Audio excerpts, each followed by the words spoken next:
Bienvenidos nuevamente a este curso de salud pública y hoy vamos a ver la lección, el tema de la dinámica de la salud. Son tres fenómenos los que explican la transición que han experimentado los diferentes países en su nivel de salud. Y esto está relacionado con el avance y el progreso en su índice de desarrollo humano. Hemos visto ya el concepto de índice de desarrollo humano que abarca tanto las esferas objetivas como es el acceso a la salud, el acceso a la educación, la esperanza de vida al nacer, así como el aspecto subjetivo de bienestar. Bueno, a medida que hay avances en el desarrollo humano, también hay una modificación en el perfil de salud. Y les hablaba de que son tres fenómenos los que explican estos cambios. El primero es la transición demográfica, el segundo la transición epidemiológica y el tercero la transición alimentaria y nutricia. Todas las naciones, todas las sociedades, en su avance, en su camino al progreso y al desarrollo, experimentan estos tres cambios. Desde luego, hay sociedades que van más adelante en este proceso que lo que va a la sociedad mexicana, pero invariablemente todos los países, todas las poblaciones experimentarán estos tres fenómenos: transición demográfica, transición epidemiológica y transición alimentaria y nutricia. En este video vamos a ver las dos primeras, la transición demográfica y la transición epidemiológica. Bueno, ¿qué es la transición demográfica? La podemos definir como una serie de cambios en un régimen, pasar de un régimen caracterizado por altos niveles de natalidad y de mortalidad. Es decir, estar en una condición donde hay muchos nacimientos y un número importante, un volumen importante de defunciones en ese país. Pasar de esa condición a otra condición distinta en donde la mortalidad baja y la natalidad también baja. Quiero hacer un recuento histórico de cómo se ha ido modificando la densidad poblacional o el crecimiento poblacional más bien a partir del siglo I hasta nuestros tiempos. Hay estimaciones que se han hecho de que en el siglo I, al principio de esta era cristiana, había en el mundo entre 150 y 200 millones de habitantes. ¿Sí? Es decir, 150 es casi lo que hay solamente hoy en México, ¿no? Y es mucho más de lo que hay países que tienen muchos más habitantes que estos. Pero lo que quiero llamar su atención es que si tomamos el dato de 150 millones de habitantes en el año 1, tuvieron que pasar 1000 años, es decir, todo un milenio, para que se duplicara esta población. Y las estimaciones es que para el año 1000 ya había en el mundo 300 millones de habitantes. Un crecimiento muy lento con respecto a lo que se ve ahora. Para el año 1500 después de Cristo ya se hablaban de 500 millones de habitantes, pero entrado el siglo XX, y aquí quiero llamar su atención porque aquí, justamente en el año 1900, a partir del siglo XX, se da un fenómeno demográfico conocido como la explosión demográfica. ¿Qué es esto? Pues un crecimiento exponencial de la población. Y vamos a tratar de explicar en este video cuáles fueron las causas que llevaron a este crecimiento exponencial. Pues ya se hablaba que para el año 1900, para el siglo XX, había en el mundo 1.600 millones de habitantes. A fines del siglo XX, había en el mundo, pasamos de 1.600 millones, noten, que había a principios del siglo XX, a 6.000 millones a finales del siglo XX. En solo 100 años pasamos de 1.600 millones a 6.000 millones. En este año 2020 la población mundial anda oscilando por arriba de los 7.000 millones de habitantes. Y hay estimaciones que podría llegar al año 2050 a la cifra de 10.700 millones de personas. Entonces, un fenómeno que nos debe de llamar la atención en esa transición a nivel mundial, y estoy solamente dando el contexto de los cambios demográficos que se han vivido en el mundo en los últimos 20 siglos. Para expresarlo de una forma contextual y que ustedes puedan tener una idea, si nosotros encapsuláramos la historia de la humanidad en lo que fuera equivalente a un año calendario, podríamos decir que esta explosión demográfica ocurrió, note, en el último minuto de ese año calendario. Es decir, la población mundial prácticamente se mantuvo constante a través de 20 siglos. Y justamente en el siglo XX ocurre esta explosión demográfica. Obviamente, y todos sabemos que la población mundial está concentrada en Asia, es la región más poblada del mundo, pero pues de ahí también tenemos Europa, América, África, y la menos poblada es Oceanía. ¿Cuál es el ritmo con el cual crece la población? Bueno, la población mundial aumenta a razón de 200,000 personas diarias, es decir, ya descontando los que nacieron hoy con los que murieron hoy. Claro, ahorita este año, pues en este periodo esto se modificaría porque estamos en medio de una pandemia, pero sin pandemia la población crece, ya descontando los que, haciendo el balance entre los que nacieron y los que murieron, siempre quedan diariamente en promedio 10,000 personas más en el mundo de lo que había el día anterior.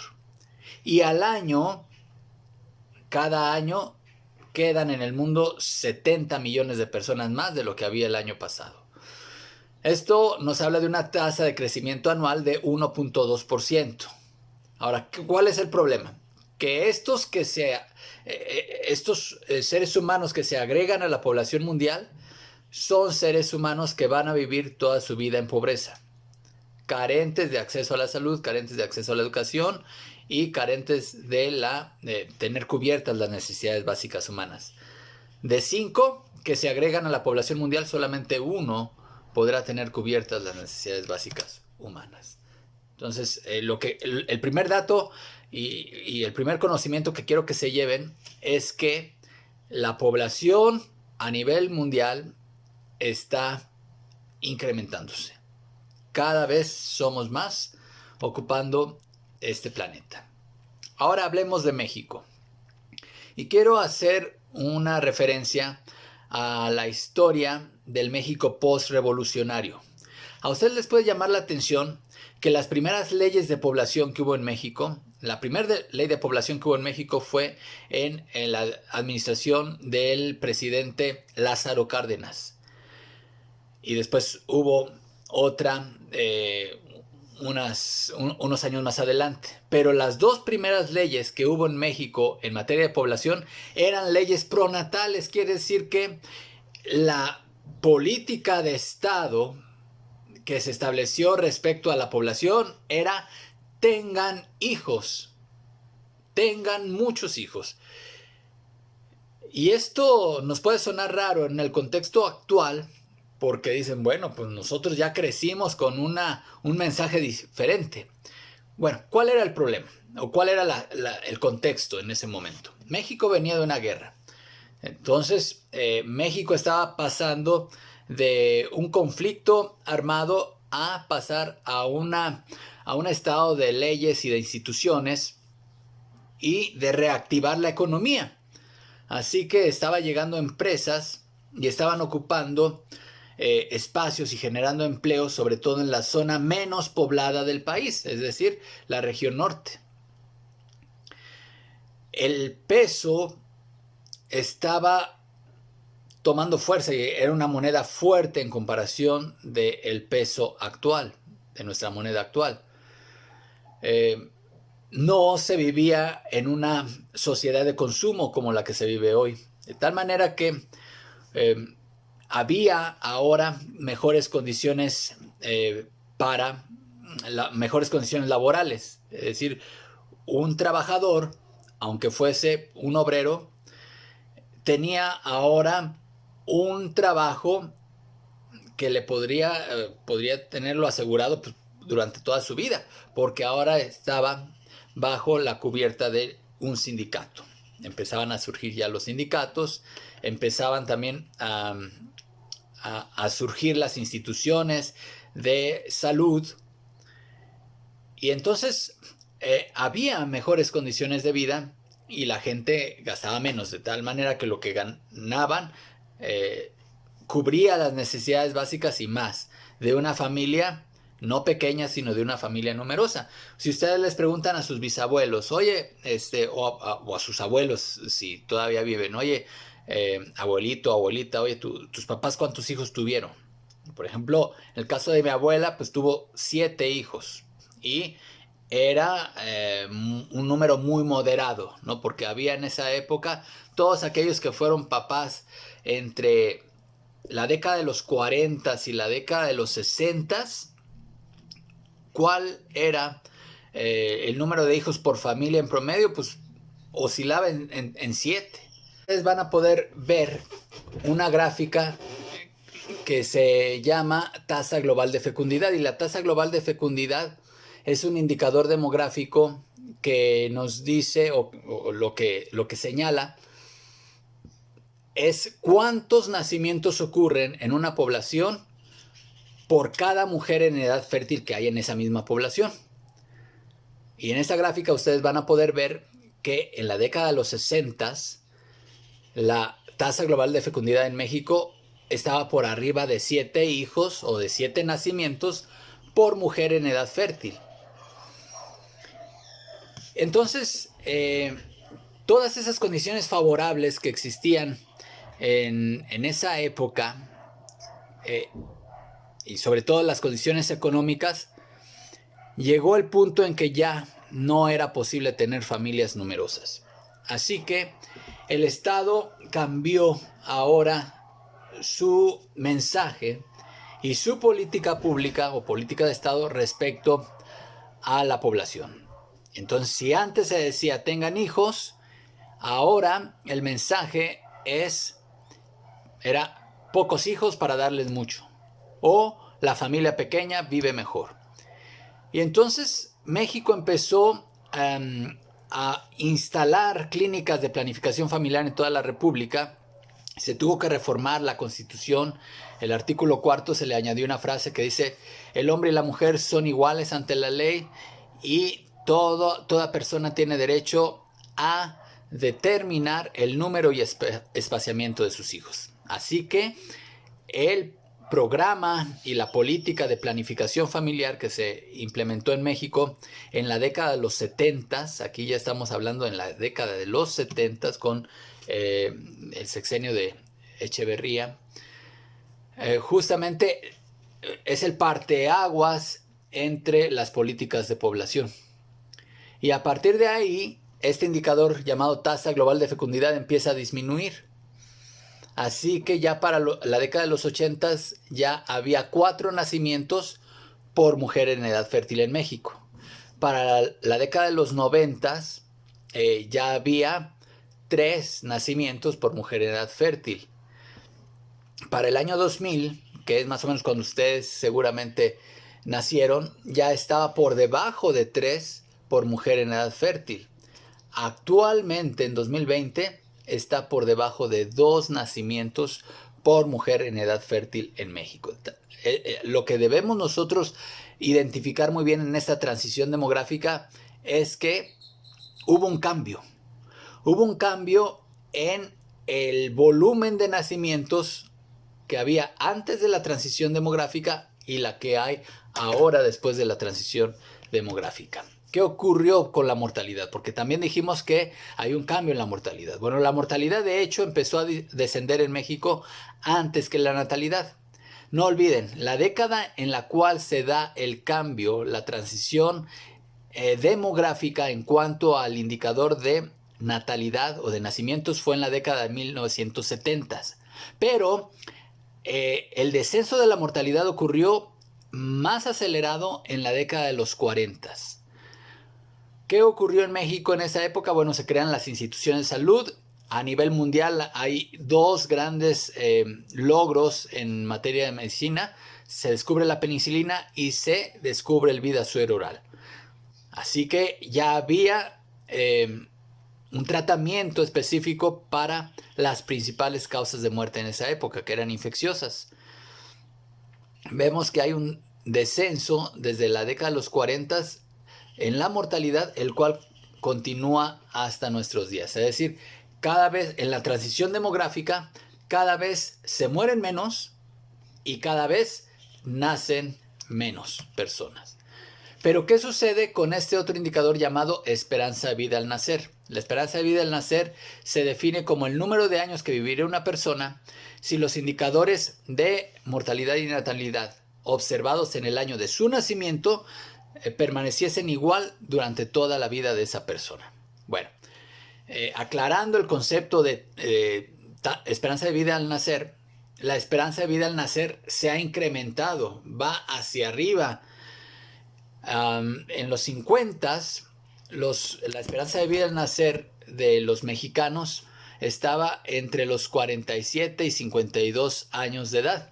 De hecho, las mujeres se observa en ellas una esperanza de vida al nacer mayor que la de los hombres. Esta esperanza de vida al nacer se ha ido incrementando a lo largo de las décadas. Ya para la década de los 70, cuando se da el cambio en la natalidad, ya las mujeres vivían cerca de los 65 años y los hombres cerca de los 60.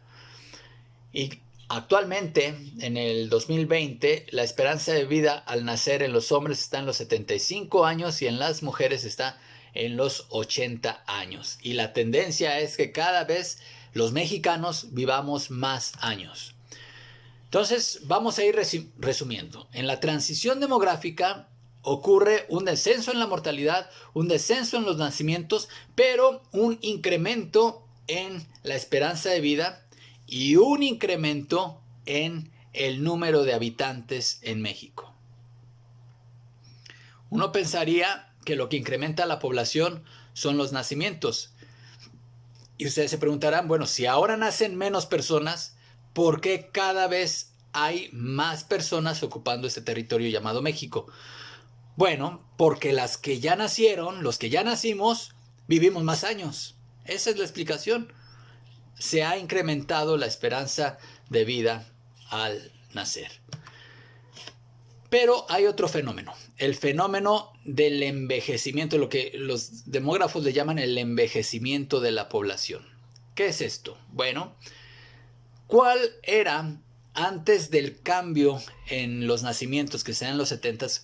¿Cuál era el grupo de edad más numeroso en México, hablando de población? Eran los bebés de 0 a 4 años, los preescolares. Ahí se concentraba el grueso. ¿De qué nos habla esto? Nos habla de nacimientos altos y descontrolados. ¿Sí? No hay control prenatal. Cuando se da la política pública de control prenatal, esta población de 0 a 4 años empieza a acortarse, empieza a hacerse cada vez más pequeña, y entonces todos esos bebés que en décadas pasadas habían nacido, ahora van ocupando los grupos de edad de edad escolar. Pasa el tiempo y ahora esos de edad escolar ahora ya son adolescentes, pasan las décadas y ahora es edad productiva, y así se va modificando nuestra pirámide poblacional. Actualmente, en 2020, el grupo de edad más numeroso en México son los que ocupan la parte de la adolescencia tardía, es decir, de 15 a 19 años y de 20 a 25 años, es decir, ustedes, chicos universitarios, son el grueso de la población más numerosa en México. Si la tendencia continuara igual, las proyecciones de población para el 2050 nos hablarían de que la población más numerosa en México, ¿cuál creen que sería para el 2050? Los adultos mayores. Es decir, ustedes cuando sean adultos mayores, cuando tengan 60 años o más. Pero esto representa un verdadero desafío a cualquier gobierno y a cualquier país. Si no, pregunten a los países en donde esta transición ya ocurrió hace décadas. Los países europeos o Australia, los países con mejores condiciones de vida. Ellos ya están viviendo la post-transición demográfica. Y ahí ahora la política pública nuevamente tiene que ser una política de Estado pronatal, es decir, una política que incentive o estimule los nacimientos. Y ustedes pueden escuchar cómo en países europeos a las parejas jóvenes les dan todo tipo de facilidades y estímulos para que tengan hijos. Y ni así quieren tener hijos. Incluso hay países que pagan a extranjeros por simplemente irse a vivir a su país. ¿Por qué?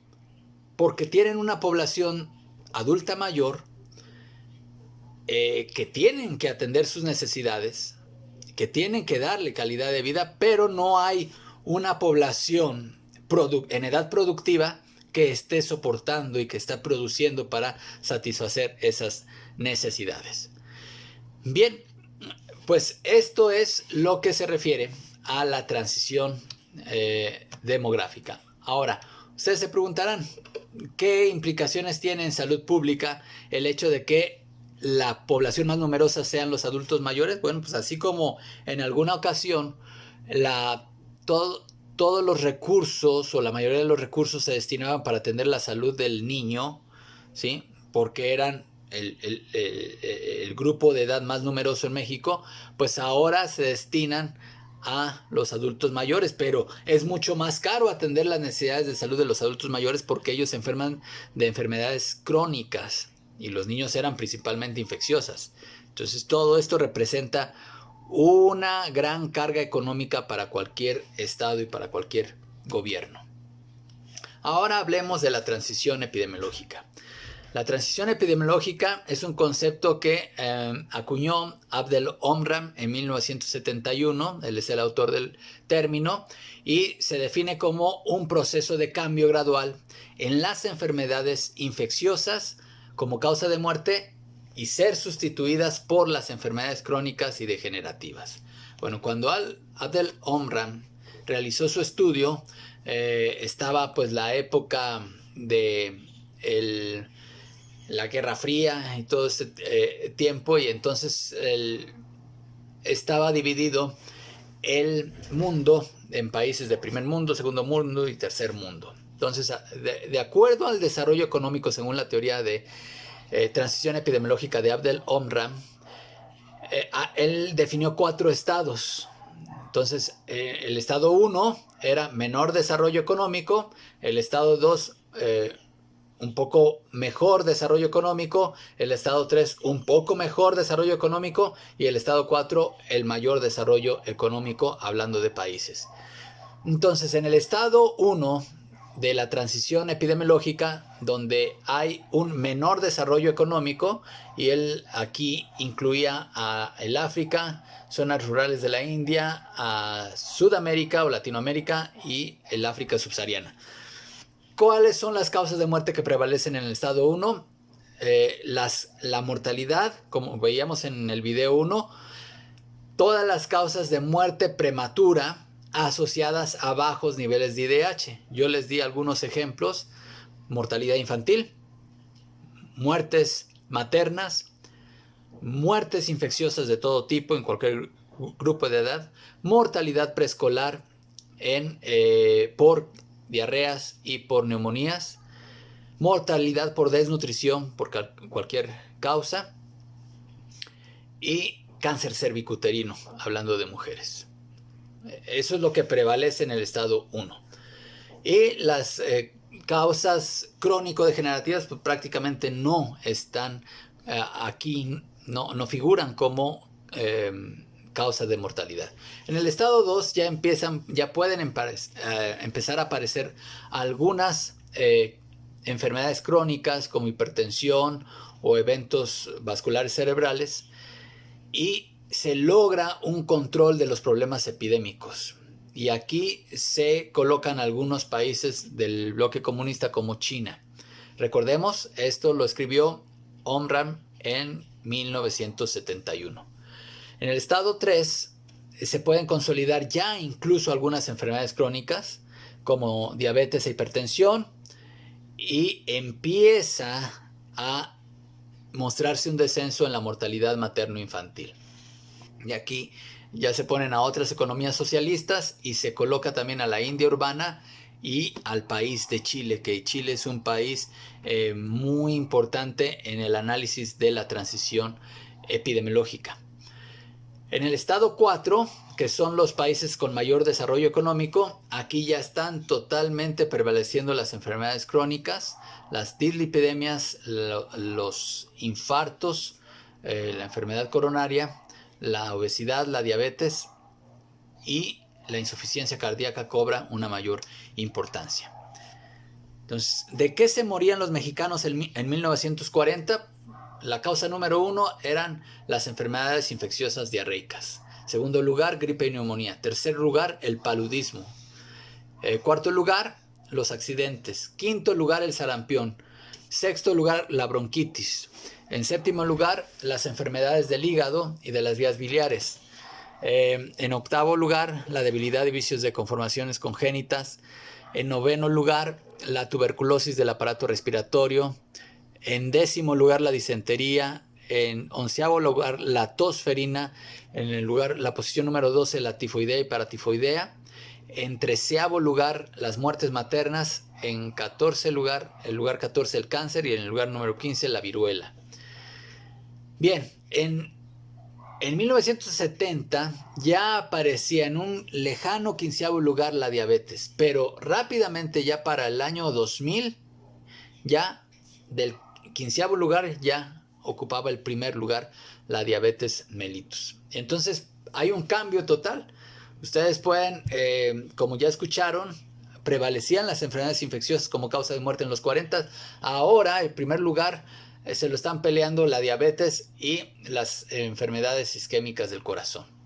En tercer lugar está la cirrosis. En cuarto lugar, los eventos cerebrales. En quinto lugar, la enfermedad pulmonar obstructiva crónica. En sexto lugar, las enfermedades del periodo perinatal. En séptimo lugar, los accidentes de tráfico por vehículos de motor. En octavo lugar, las infecciones respiratorias agudas. En noveno, las enfermedades de la hipertensión. En décimo lugar, la nefritis y nefrosis. En onceavo lugar, las agresiones, homicidios. En doceavo lugar, la desnutrición calórico-proteica. En treceavo lugar, tumores de tráquea, bronquios y pulmón. En catorceavo lugar, el tumor maligno de estómago. Y en quinceavo lugar, tumor maligno del hígado.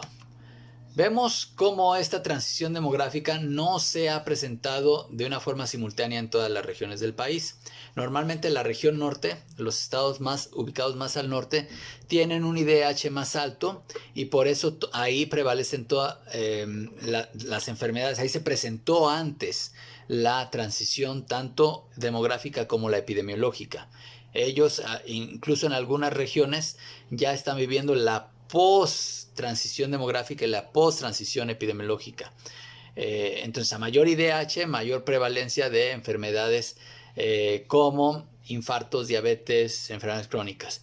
Pero en la región sur-sureste, que es la región del país con menos desarrollo o con menores niveles de IDH, aquí se observa todavía una alta prevalencia en mortalidad infantil, mortalidad materna, desnutrición, infecciones, etc.